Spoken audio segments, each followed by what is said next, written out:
हाँ जी बेटा 11th class, welcome again भाई। तो यार सरफेस टेंशन हमने स्टार्ट किया हुआ है। सरफेस टेंशन की डेफिनेशन, सरफेस एनर्जी, अच्छा उसके बाद excess pressure, excess pressure inside a liquid drop, soap bubble, air bubble, ये सब चीज़ें करते हुए आगे बढ़ते हैं। काम अभी चलेगा यार, सरफेस टेंशन ही अभी थोड़ा सा टाइम लेगी। तो सरफेस टेंशन में बेटा एक दो बातें अभी और हमने करनी है, जैसे कि एक हम थोड़ा सा और डिस्कस करेंगे शेप ऑफ मेनिस्कस वाला कंसेप्ट। यार हमने लास्ट टाइम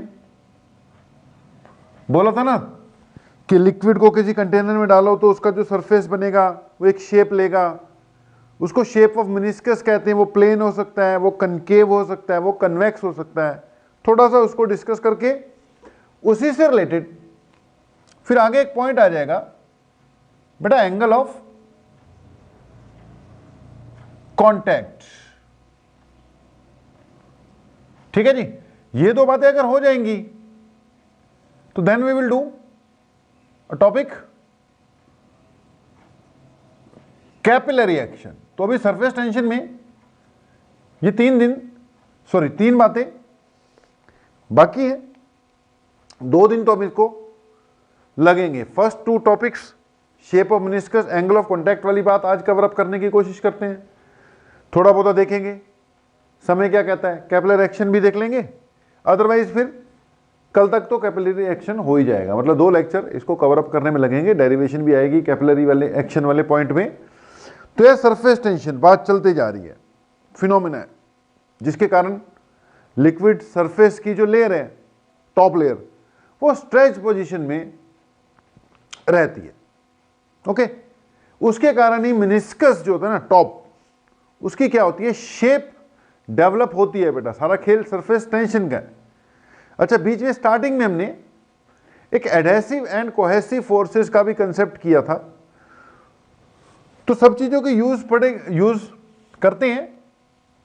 हमने क्या करना है अभी, शेप ऑफ मेनिस्कस थोड़ा डिस्कस करवा रहा हूं, हेडिंग ही डाल लेना भाई, शेप ऑफ मेनिस्कस। उसके बाद फिर एंगल ऑफ कांटेक्ट की बात करेंगे। तो 2 तो टॉपिक हैं ये टारगेट पे, शेप ऑफ मेनिस्कस। ध्यान देना बेटा यार, कोई भी कंटेनर है, अब उसमें यार हमने क्या डाल दिया,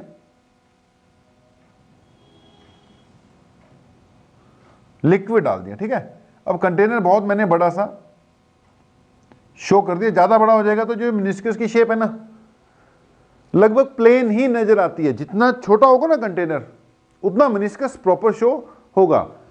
टेस्ट ट्यूब है, टेस्ट ट्यूब में मेनिस्कस की शेप अगर कनकेव या कन्वेक्स बन रही है तो अपीयर होती है। ज्यादा बड़ा कंटेनर पतीला रख लोगे यार, अब उसमें शेप ऑफ द मेनिस्कस अगर कर्व बन भी रही होगी कनकेव या कन्वेक्स तो बहुत ज्यादा अपीयर नहीं होती है। मैंने तो दूर से आपको डायग्राम प्रॉपरली दिखाना है तो हमने डायग्राम बड़ा ही बनाना होता है। तो मान लो यहां पे हमें वो अपीयर हो रही है, तो स्थितियां कई हो सकती है। पहले मैं जनरल बात कर रहा हूं, फिर 3 अलग अलग केसेस डिस्कस करनी है। यार मान लो जी यहां तक इसमें क्या भरा हुआ है, लिक्विड भरा हुआ है। ठीक है जी, अब ये जो लिक्विड है ना, इसके यहां पर कोने पे मान लें 2 तरह के फोर्सेस इसमें लग रहे होंगे। एक जिसको हम कहते हैं एडहेसिव फोर्स, दूसरा जिसको हम कहते हैं कोहेसिव फोर्स। अच्छा, एडहेसिव जो है इस पे वो बाहर की ओर लगेगा, एडहेसिव ये रहा। एडहेसिव मतलब डिफरेंट टाइप ऑफ मॉलिक्यूल्स के बीच में लगने वाला फोर्स। डिफरेंट टाइप ऑफ कौन से हो गए, एक तो कंटेनर जिस मटेरियल का बना हुआ है उसके मॉलिक्यूल, और एक लिक्विड के मॉलिक्यूल।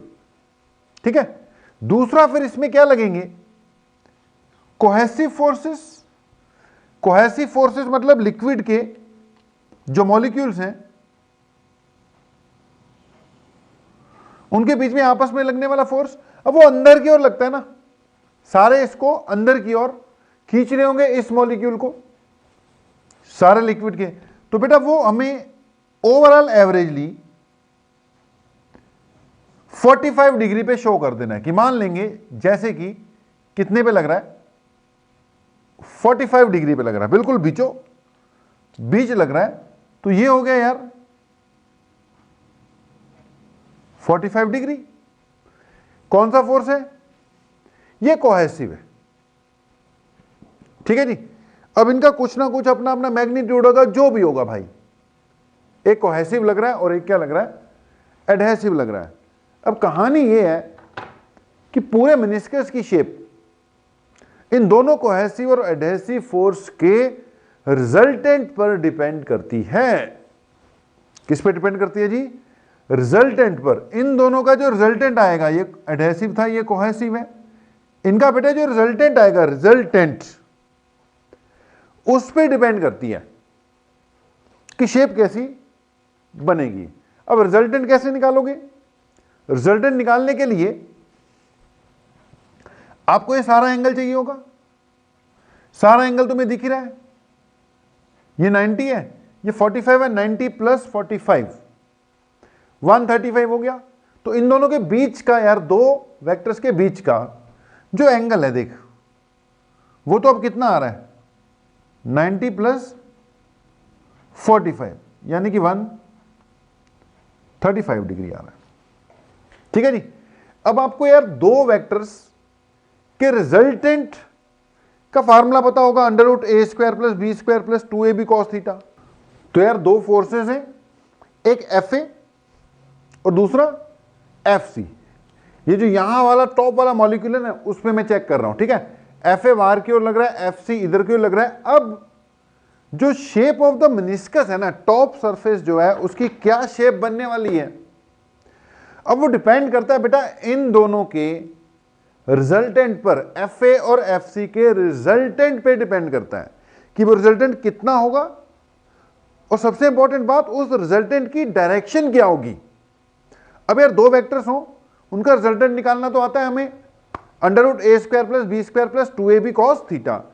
अच्छा, रिजल्टेंट की डायरेक्शन निकालने का भी अपने पास एक रिजल्ट होता था कि अगर ये मान ले कोई वेक्टर a है, ये वेक्टर b है, उसी के हिसाब से बना देता हूं। ये a हो गया, ये क्या हो गया, b हो गया, और इनके बीच में अगर एंगल पता हो सारा थीटा, जो कि हमें पता है कितना है इनके बीच का एंगल सारा, 90 प्लस 45, क्योंकि ये 45 था, ये 90 था, टोटल एंगल हमें पता है। तो अगर यार कोई दो वेक्टर हो a और b, उनके बीच का एंगल पता हो, तो हमें पता है resultant √a² + b² + 2ab cos theta. And the most importantly यार रिजल्टेंट की एक पर्टिकुलर डायरेक्शन होती थी। देख, अगर ये रिजल्टेंट a के साथ अल्फा एंगल बनाता है, तो एक tan अल्फा वाला फार्मूला होता था अपने पास कि अगर इसने a के साथ अल्फा एंगल बनाया, तो tan अल्फा इक्वल टू क्या आएगा, that will be b sin theta divided by a + b cos theta. अब अल्फा की वैल्यू किधर होगी, उससे डिसाइड होगा कि रिजल्टेंट किस डायरेक्शन में लग रहा है। अच्छा, रिजल्टेंट जिस डायरेक्शन में लगेगा उसके हिसाब से फिर shape of the meniscus set होगी। अगर मैं वो एक्सप्रेशन यहां पे लगाऊं, तो मान लेते हैं इन दोनों का रिजल्टेंट, अभी एज्यूम कर लेते हैं कि वो इस पर्टिकुलर डायरेक्शन में आ रहा है, F मान लेता हूं, जो नेट फोर्स लग रहा है वो F मान लेता हूं। 90 तो बेटा ये पूरा था, रिजल्टेंट मान लो इस FA के साथ कितना एंगल बना रहा है, अल्फा। ये देख A का रोल प्ले कर रहा है यहां पर, उस डायग्राम के हिसाब से ये B का रोल प्ले कर रहा है इस डायग्राम के हिसाब से। तो रिजल्टेंट FA के साथ यानी A के साथ अगर एंगल अल्फा बनाता है तो हमें पता है यहां पे क्या एक्सप्रेशन लगाई जा सकती है, tan alpha equal to b sin theta, यानी FC sin थीटा, थीटा का मतलब तो 135 है, divided by a + b cos theta. अब a ये हो गया, FA आएगा प्लस b cos 135 डिग्री। अच्छा, sin 135 और cos 135 की वैल्यू की जरूरत पड़ेगी यहां पर, कोई दिक्कत वाली बात नहीं है। साइन 135 का मतलब साइन 90 प्लस 45, देख साइन 90 प्लस थीटा होता है कॉस थीटा, तो ये बन जाएगा कॉस 45, और कॉस 45 कितना होता है 1/√2, तो मतलब साइन 135 की वैल्यू याद कर लो, इट इज 1/√2 बेटा जी, इट इज 1/√2। ऐसे यार cos 35 भी देख ले, cos 135 सॉरी, ये होता है cos ऑफ 90 प्लस 45। अब cos 90 plus theta minus sine theta, भाई माइनस साइन थीटा, तो माइनस साइन 45 यानी -1/√2। अब ये मैं तुम्हें करा रहा हूं, तुमने थोड़ी साइड पे किसी को करके दिखाना है तुम्हें, तो ये जो यहां पे कंक्लूजन निकल रहा है ना उसकी जरूरत है बस।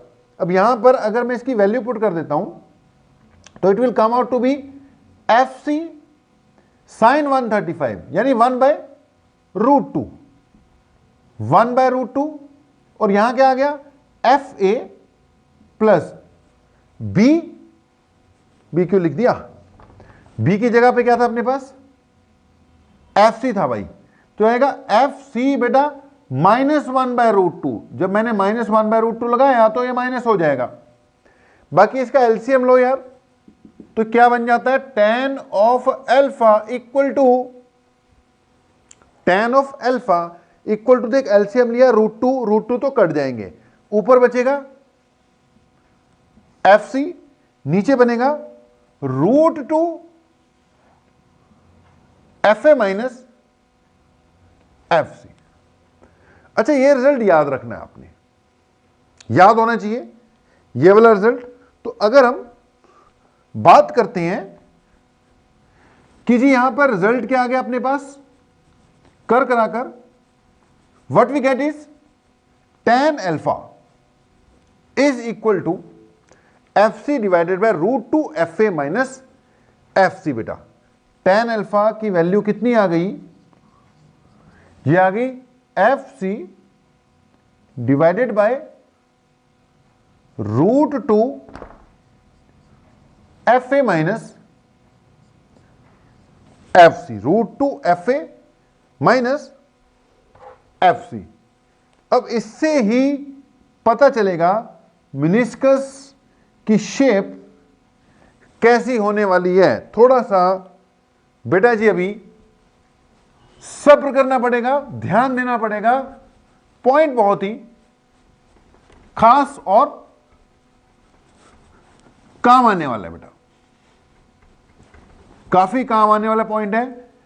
क्योंकि कई बार ना अब शेप ऑफ मेनिस्कस कनकेव क्यों आती है, कन्वेक्स क्यों आती है, सवाल आ जाता है। अच्छा सवाल नहीं भी आता तो भी बंदे को विद कंसेप्ट क्लैरिटी यार पता तो होना चाहिए ना कि ये चीज क्यों आ रही है, कैसे आ रही है, तब आगे की बात सुनना। ये इन दोनों का रिजल्टेंट है, ये वाला, ठीक है जी। रिजल्टेंट की 3 स्थितियां हो सकती हैं, मैं 3 डायग्राम बनाने जा रहा हूं यहां पर। ओके, ये फर्स्ट केस हो गया, मान ले कि ये कंटेनर है, तीनों बराबर बराबर जगह लेकर पहले बना दे। ये पहला केस, यहां पर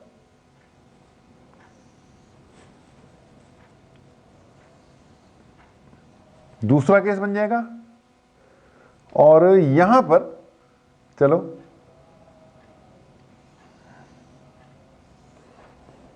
तीसरा बना देते हैं, आमने सामने बना देते हैं, पहला दूसरा और तीसरा, ठीक है जी। ये वही लिक्विड है जिसकी मैं बात कर रहा हूं, ठीक है जी। लिक्विड सेम है, थोड़ा सा ध्यान देना जरा। डायग्राम बेटा जब कंप्लीट हो जाएंगे तब बनाना, अभी देखो पहले। ओके, अब सिचुएशन क्या थी यार, कि इस पे दो फोर्स लग रहे थे, एक एफ सी और एक एफ ए बाहर, एफ सी अंदर की ओर। अब इनका जो रिजल्टेंट है वो इस तरफ आ रहा है ना अल्फा। यार रिजल्टेंट इधर भी हो सकता है उधर भी हो सकता है, डिपेंड करता है कौन ज्यादा कौन कम है। तो अगर कहीं रिजल्टेंट पूरा पूरा ऐसे लग गया, यानी ये चीज क्या थी, एफ ए, ये चीज क्या थी,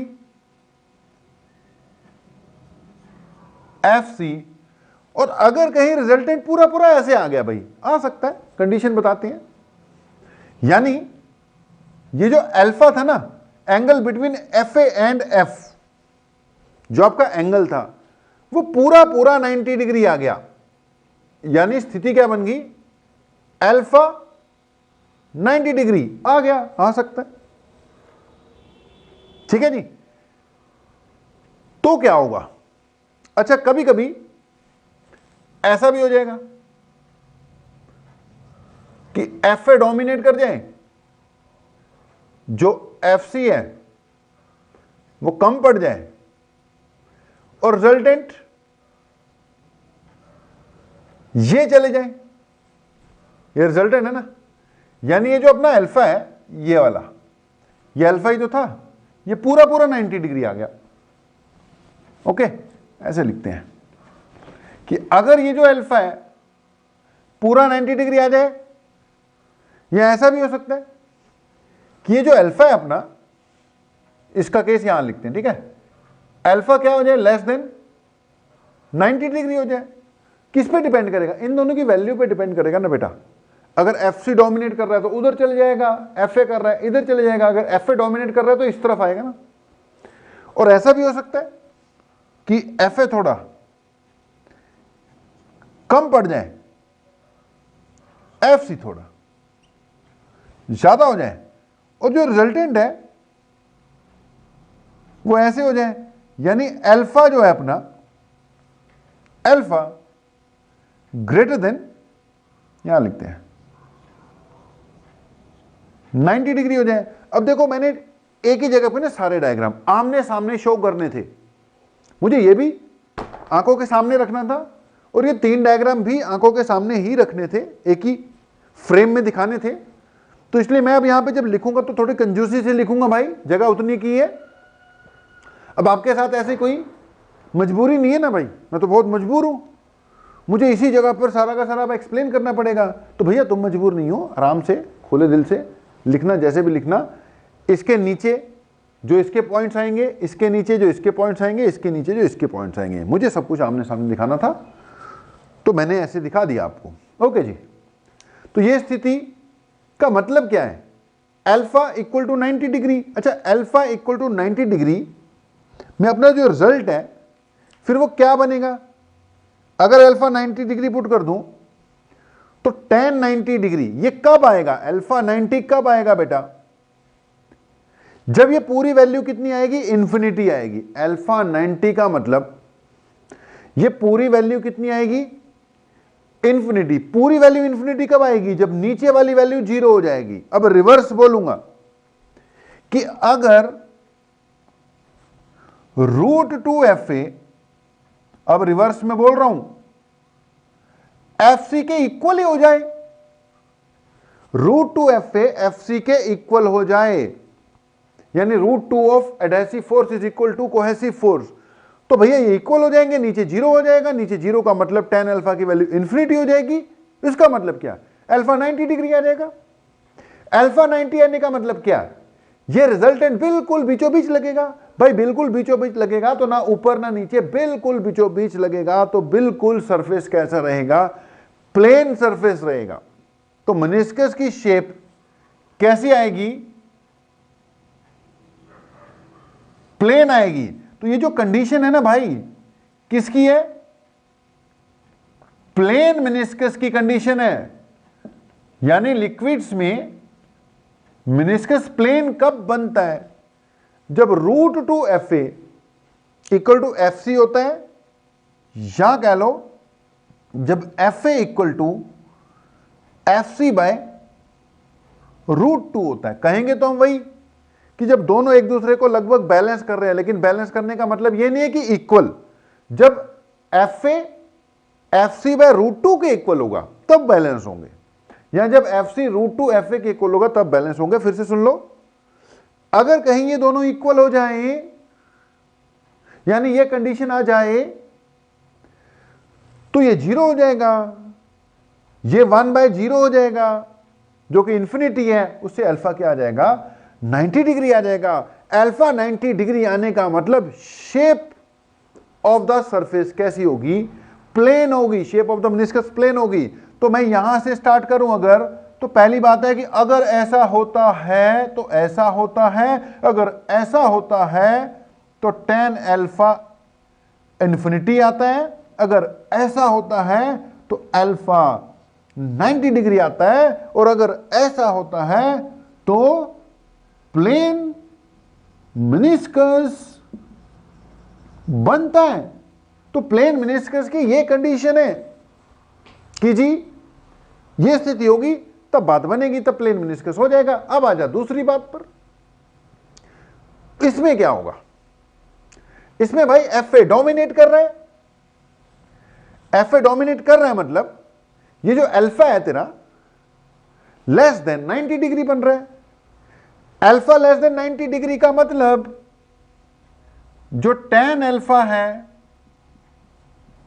उसकी वैल्यू पॉजिटिव है। यहां पर tan अल्फा की वैल्यू क्या हो गई थी? इंफिनिटी हो गई थी। अल्फा 90 डिग्री आ गया। अब tan अल्फा पॉजिटिव मतलब नीचे वाली टर्म पॉजिटिव। नीचे वाली टर्म पॉजिटिव का मतलब क्या है? कि जो √2 FA है वो ग्रेटर देन FC है, यानी जो FA है वो ग्रेटर देन FC बाय √2 है। अगर FA FC बाय √2 से ज्यादा हो गया मतलब FA डोमिनेट कर रहा है, एडहेसिव डोमिनेट कर रहा है, बाहर की ओर खींचने वाले फोर्सेस डोमिनेट कर रहे हैं। तो अगर बेटा FA greater than FC by √2 है तो इसका मतलब tan अल्फा पॉजिटिव। अब रिवर्स बोलो ना, जैसे मैंने बोला अगर ये दोनों इक्वल हैं तो भैया अल्फा 90 आएगा।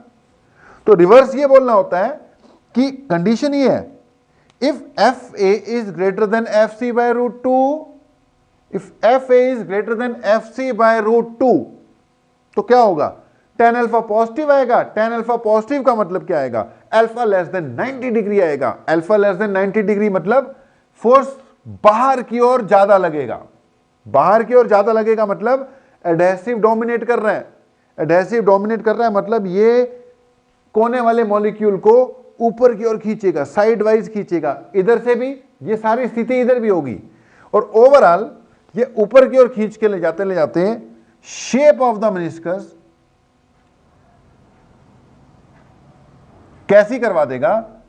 कनकेव करा देगा। तो भैया सुन लो, ये किसकी कंडीशन है? कनकेव मेनिस्कस की कंडीशन है। कनकेव मेनिस्कस की कंडीशन है। तो कनकेव भाई मेनिस्कस कब बनेगा? ये कंडीशन है कनकेव मेनिस्कस की कि अगर FA डोमिनेट कर गया, यानी FA ग्रेटर देन FC नहीं, FC बाय √2 हो गया, तो उससे क्या आ जाएगा? tan अल्फा पॉजिटिव आ जाएगा। अल्फा लेस देन 90 डिग्री आ जाएगा मतलब बाहर की ओर ज्यादा फोर्स लगेगा, मतलब ऊपर की ओर ज्यादा फोर्स लगेगा, मतलब मेनिस्कस कनकेव आ जाएगा। अगर कहीं उल्टा हो गया, FA लेस देन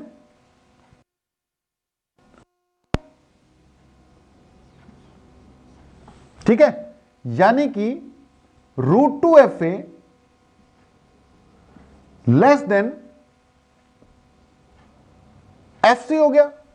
तो भाई √2 FA कम हो गया, FC बड़ा हो गया, तो FC बड़ा हो जाएगा, तो नेगेटिव आ जाएगा ना रिजल्ट। नेगेटिव आने का मतलब tan अल्फा नेगेटिव आ जाएगा।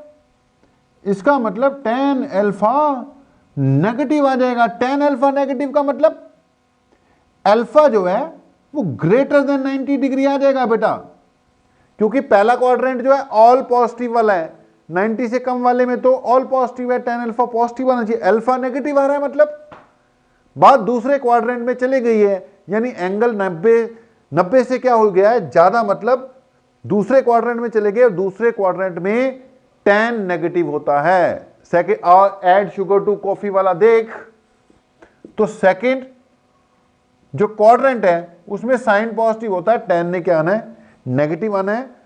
तो फिर से सुन ले, अगर कहीं ऐसा हो गया, यानी अगर कहीं ऐसा हो गया तो tan अल्फा नेगेटिव आएगा, नेगेटिव मतलब अल्फा ग्रेटर देन 90 डिग्री आएगा। अल्फा ग्रेटर देन 90 डिग्री का मतलब कि रिजल्टेंट उस तरफ चले जाएगा, अंदर की ओर चले जाएगा, रिजल्टेंट अंदर की ओर चले जाएगा, कोहेसिव डोमिनेट करने लग जाएगा। अब कोहेसिव ने डोमिनेट किया तो मतलब रिजल्टेंट अंदर की ओर चलेगा, यानी ये जो मॉलिक्यूल ये वाले हैं, या इस कोने पे यही सारी स्थिति लगेगी, तो इन पे अंदर की ओर फोर्स लगेगा। अंदर की ओर लगने का मतलब इकट्ठे होते जाएंगे अंदर की ओर, और यहां से बल जाना शुरू हो जाएगा, और शेप कैसी हो जाएगी, कन्वेक्स हो जाएगी। समझो बात को, अगर कोने पर बाहर की ओर फोर्स लगा तो वो ऊपर की ओर खींचेगा लिक्विड और कनकेव बनेगा, अगर अंदर की ओर लगा तो अंदर इकट्ठा होते जाएंगे, वो स्फेरिकल शेप ऊपर की ओर आती जाएगी, और मेनिस्कस कैसा हो जाएगा, कन्वेक्स मेनिस्कस हो जाएगा।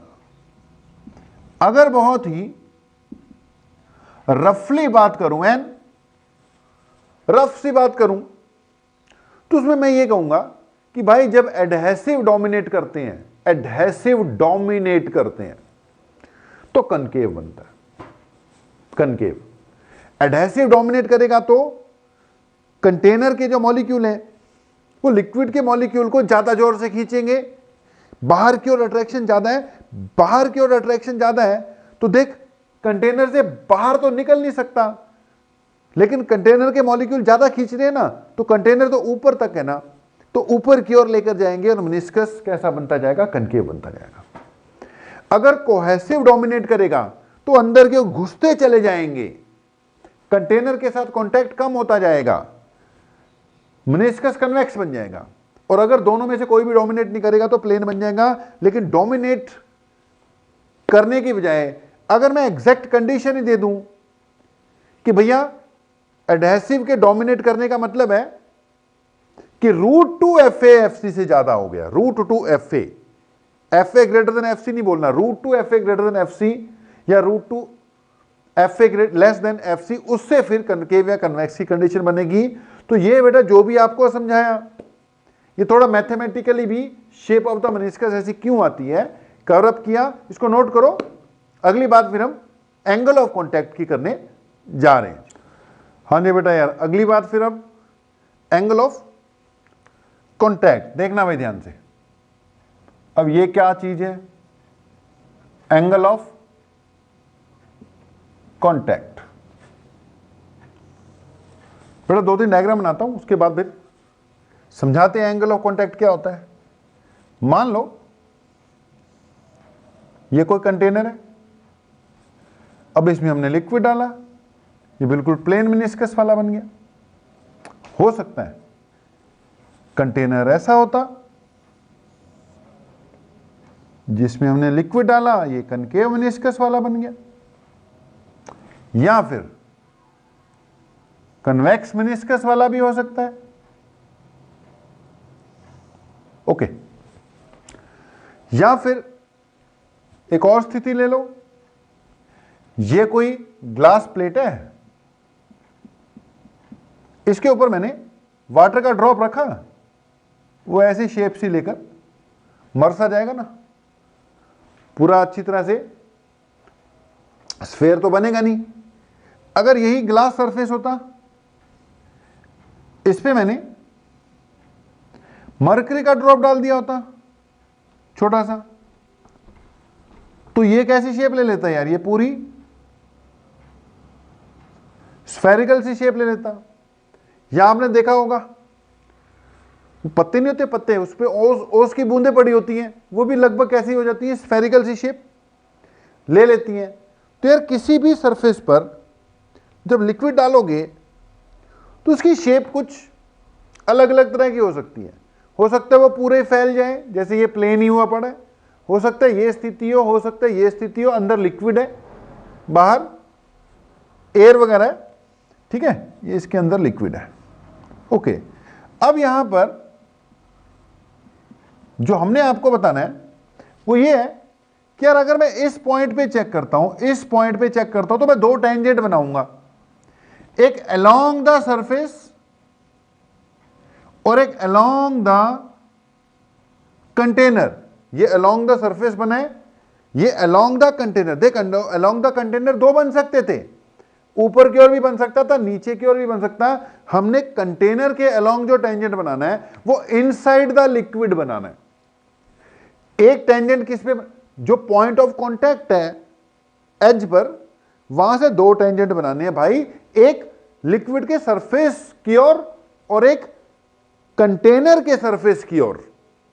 कंटेनर के सरफेस की ओर मैंने बोला ऊपर भी बन सकता था, लेकिन खाली जगह पर नहीं बनाना है, लिक्विड के अंदर वाली साइड पे बनाना है। फिर से देख, इस जगह पर अगर मैं दो टेंजेंट बनाता हूं, एक along the surface of the liquid और एक along the surface of the container, surface of the container वाला जो है वो इनसाइड द लिक्विड बनेगा। इस पे तो कोई ऑप्शन है ही नहीं थी, इधर ही बनना था। अब यहां पे फिर देख ले, दो टेंजेंट बना ले, एक along the surface of the liquid और एक along the surface of the container, अंदर वाली साइड पे, लिक्विड के अंदर वाली साइड पे। यहां पे देख ले भाई, एक along the surface of the liquid और एक along the surface of the container. अब यहां पे कंटेनर नीचे है ना, लेकिन इनसाइड द लिक्विड, बाहर की ओर नहीं टेंजेंट बनाना, लिक्विड की तरफ। यहां देख ले, एक तो बनाया along the surface of the liquid, liquid के सरफेस का देख टेंजेंट यही बनेगा, और एक along the surface of the container inside the liquid, liquid की तरफ बनाना है। तो अगर ये सारी स्थितियां तुमने बना ली, समझ में लग गई, तो भाई इन दोनों टेंजेंट की जो मैं बात कर रहा था ना, जिन भी दो टेंजेंट्स की मैं बात कर रहा था, उनके बीच का जो एंगल है, it is called angle of contact. It is called angle of contact. तो अगर मैं एंगल ऑफ कॉन्टैक्ट की परिभाषा बोलूं, यानी कि डेफिनेशन बोलूं, तो मैं बोलूंगा एंगल ऑफ कॉन्टैक्ट की बात हमेशा यहां लिक्विड सरफेसेस मिनिस्कस के साथ ही आएगी। तो मैं बोलूंगा यार कि angle of contact is the angle between the tangents. फिर से सुनना, एंगल ऑफ कॉन्टैक्ट इज, लिख लेना, मैं बोर्ड पे नहीं लिखूंगा भाई, पहले सुन लो, साथ के साथ मैं धीरे धीरे बोलूंगा, अपना लिख भी लेना। तो angle of contact is the angle between the tangents drawn at point of contact, one along the surface of the liquid and another along the surface of the container inside the liquid. फिर से सुनना, angle of contact is defined as the angle between the tangents drawn at the point of contact, one along the surface of the liquid and one along the surface of the container inside the liquid. container वाला जो tangent है वो inside the liquid. this is called angle of contact. तो angle of contact की definition भैया notes में दे रखी है, पढ़ लेना, मैंने लिखवा भी दी भैया, दो बार बोलकर अब यहां कहां लिखवाता रहूंगा। इसको एंगल ऑफ कॉन्टैक्ट कहते हैं। अब एंगल ऑफ कॉन्टैक्ट से भी पता लग जाता है मेनिस्कस की शेप कैसी है। अब देख, अगर एंगल ऑफ कॉन्टैक्ट पूरा 90 डिग्री है तो समझ ले शेप ऑफ मेनिस्कस जो है वो कैसी आ रही है, प्लेन आ रही है। अगर angle of contact greater than 90 degree है तो इसका मतलब शेप ऑफ द मेनिस्कस कैसी आएगी, कन्वेक्स आ जाएगी। और अगर ये लेस देन 90 डिग्री है, जैसे कि इसमें है, तो कनकेव आएगी।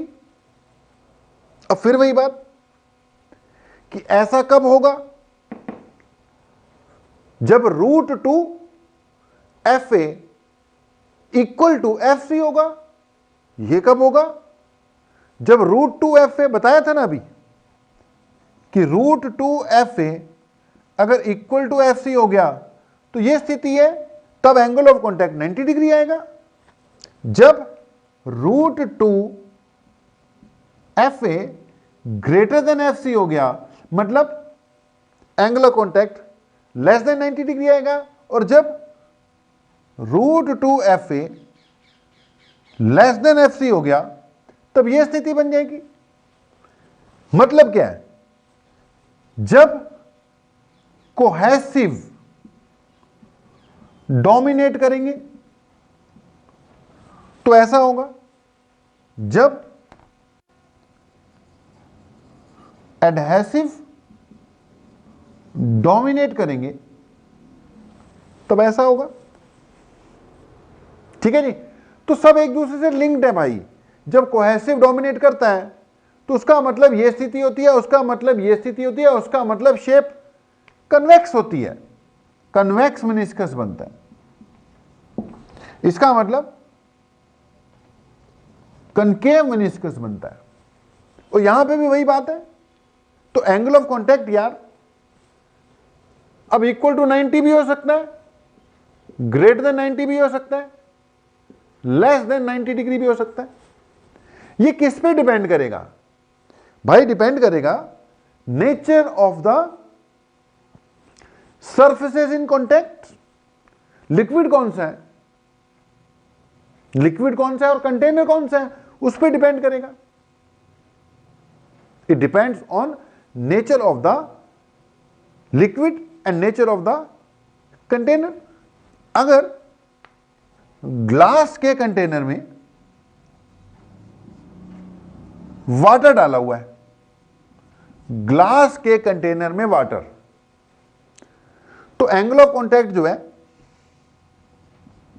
वो 8 डिग्री के करीब बनता है। 8 degree, it is approximately 8 degree. अगर प्योर वाटर डाल दोगे तो जीरो है। नॉर्मल वाटर की बात कर रहे हैं, टैप वाटर की, जिसमें साल्ट सूल्ट भी होते हैं, तो कितना बनेगा 8 डिग्री। 8 डिग्री मतलब less than 90 degree concave meniscus बनेगा। अगर ग्लास के कंटेनर में मर्करी डाल दो तो 138 degree, greater than 90 degree. Glass के कंटेनर में मर्करी डालोगे, मान लो ये वाला जो केस है, ये कंटेनर ग्लास है और अंदर लिक्विड मर्करी है, तो ग्रेटर देन 90 डिग्री आना है, कन्वेक्स मेनिस्कस बनेगा। 130 डिग्री याद रख लेना, नोट्स पढ़ो, नोट्स में सारी वैल्यूज दे रखी हैं। अगर सिल्वर के कंटेनर में, चांदी के गिलास में पानी डाल दो, सिल्वर के कंटेनर में वाटर डाल दो, तो ये पूरा पूरा 90 डिग्री आ जाएगा। एंगल ऑफ कॉन्टैक्ट पूरा पूरा 90 डिग्री आ जाएगा। मतलब कि कैसा मेनिस्कस बन जाएगा, प्लेन मेनिस्कस बन जाएगा। बाकी यार अपने नोट्स वोट्स में एंगल ऑफ कॉन्टैक्ट किन किन फैक्टर्स पे डिपेंड करता है वो भी पढ़ो थोड़ा सा।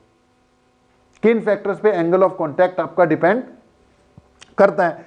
मैंने बोला नेचर पे करता है।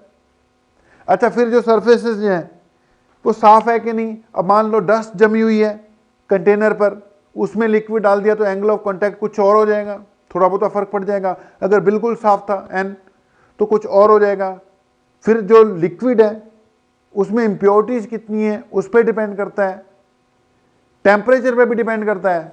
टेम्परेचर बढ़ा देने से एंगल ऑफ कॉन्टैक्ट कम हो जाता है, टेम्परेचर इंक्रीज करने से एंगल ऑफ कॉन्टैक्ट कम हो जाता है। तो बेटा 2 पॉइंट है, उन दोनों पॉइंट्स पे क्या करो, कंसंट्रेट करो बढ़िया से।